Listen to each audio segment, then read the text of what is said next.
Pakistan train hijack case में BLA के इस बड़े दावे से दुनिया जहां सन्न है, वहीं दूसरी तरफ पाकिस्तान की सेना और सरकार न सिर्फ बेचैन है बल्कि बदहवास नजर आ रही है। नमस्कार, मैं हूं मधुरेंद्र कुमार और आप देख रहे हैं मेरे साथ रणनीति। बीएलए ने जो दावा किया है उस दावे ने डीजीआईएसपीआर के साथ साथ बलूचिस्तान के मुख्यमंत्री के दावे को पूरी तरह से ध्वस्त कर दिया है। जिस तरह के साक्ष्य और प्रमाणों का हवाला दिया गया है उससे साफ पता चलता है कि भारी कैजुअलिटी हुई है जफर एक्सप्रेस के बंधकों के साथ और इस ऑपरेशन के दौरान।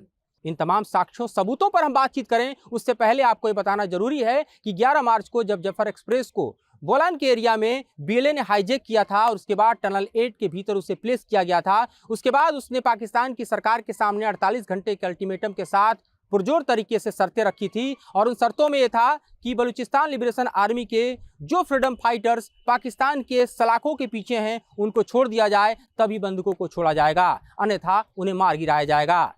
ट्रेन में तकरीबन जब इसे हाईजैक किया गया था पटरियों को उड़ाकर तो 450 लोग थे, लेकिन उस समय जो आम आवाम बच्चे महिलाएं थीं उनको छोड़ दिया गया था और जो इंटेल बीएलए का था वो इतना जबरदस्त था कि इस इंटेल के मुताबिक इस ट्रेन में 200 से ज्यादा पाकिस्तान की सेना, आईएसआई, फ्रंटियर फोर्स के अलावा एसएसजी और इसके अलावा एंटी टेररिज्म स्क्वाड के जवान और अधिकारी इसमें सफर कर रहे थे, जो क्वेटा से पेशावर की तरफ ये जफर एक्सप्रेस जाती है। और इस इंटेल को मजबूती प्रदान करते हुए बीएलए ने सफलतापूर्वक हम कहें तो इस ट्रेन को अगवा किया, टनल 8 के भीतर प्लेस कर दिया और बंधकों को सुसाइड बॉम्बर्स के साथ प्लेस कर दिया गया।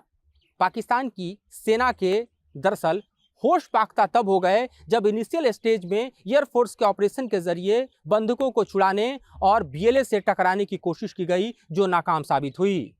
11 तारीख से लेकर 15 तारीख तकरीबन आप देखिए 4 दिनों के भीतर इस इंटेंसिफाइड ऑपरेशंस के परिणाम जो सामने आए उसमें 2 दावे हैं। एक दावा जो डीजीआईएसपीआर और पाकिस्तान की सेना कर रही है और दूसरा दावा जो बीएलए कर रहा है। डीजीआईएसपीआर के दावे पर हम आए उससे पहले आपको ये बताना बेहद जरूरी है कि ये समूचा इलाका जो है वो बीएलए का स्थापित तौर पर देखें तो गढ़ माना जाता है। ये समूचा इलाका वही है जहां पर पिछले 1 महीने के दौरान ये ट्रेन की पुनर्स्थापना या यूं कहें कि पटरियों पर पुनर्बहाली हुई है, क्योंकि उससे पहले आप देखिए तो अक्टूबर नवंबर के महीने में भी भारी पैमाने पर कैजुअलिटी को अंजाम बीएलए ने दिया था। क्वेटा का तो स्टेशन तक उड़ा दिया था। लेकिन यहां पर यह जानना बेहद दिलचस्प है कि जिस तरह से बीएलए ने मोर्चा संभाला उसके खिलाफ पाकिस्तान ने सबसे पहले अपने वायुसेना का इस्तेमाल किया, जिसका फेलियर सामने आया। उसके बाद पाकिस्तान की आर्मी उतरी, फ्रंटियर फोर्स उतरा, फिर एसएसजी को उतारा गया, स्नाइपर्स जो है वो काम करना शुरू किए, कमांडर ऑपरेशन शुरू किया गया और उसके बाद भी आप देखिए तो 1 से 2 दिन, 2 दिन से तीसरा दिन निकलता चला गया और तब भी बीएलए पर काबू पाना, हॉस्टेजेस को निकाल पाना संभव दिखाई नहीं दे रहा था। इस बीच जो दुनिया के सामने दिख रहा था वो था दरअसल जो लोग मर रहे थे उनको उठाने के ताबूत, जो कि लगातार बोलान के इस एरिया में उतारे जा रहे थे, भेजे जा रहे थे। सिंध को भी ऑपरेशन में शामिल किया गया, बलूचिस्तान तो था ही।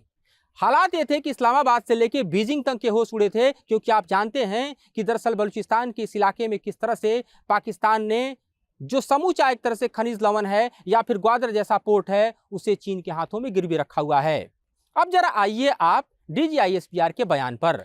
डीजीआईएसपीआर अपने बयानों में कहता है, और डीजीआईएसपीआर से यह बयान कोई और नहीं बल्कि लेफ्टिनेंट जनरल अहमद शरीफ चौधरी खुद देते हैं कि दरअसल इस समूचे घटनाक्रम में मारे जाने वालों की संख्या महज 33 है और इतना ही नहीं बल्कि 33 से 36 के करीब में इंसर्जेंट भी मारे गए हैं, 354 हॉस्टेज निकाल लिए गए हैं।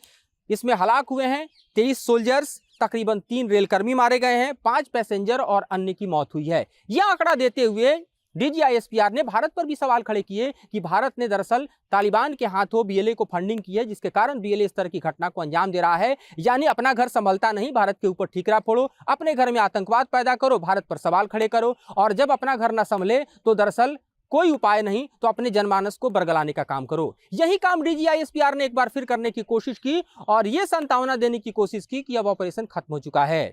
लेकिन पलटवार करते हुए बीएलए ने जारी कर दिया वो दस्तावेज जिसने दुनिया के सामने पाकिस्तान को फिर से बेनकाब करके रख दिया है।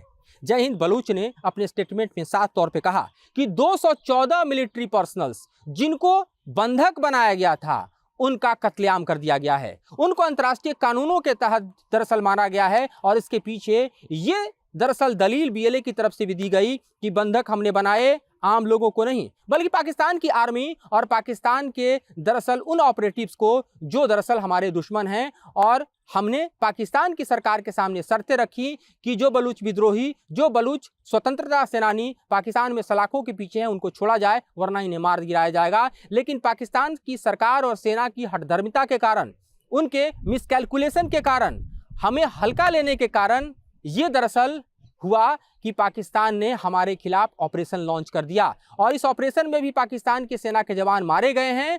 और जब अल्टीमेटम का टाइम खत्म हुआ तो बीएलए ने 214 मिलिट्री हॉस्टेजेस को मार गिराया है और उसका जो चिट्ठा है वो दुनिया के अब सामने है। तो इस तरह से बीएलए ने एक ऐसा दावा किया जिससे पाकिस्तान की सरकार और सेना के होश पाख्ता हो गए, उनके होश उड़ गए।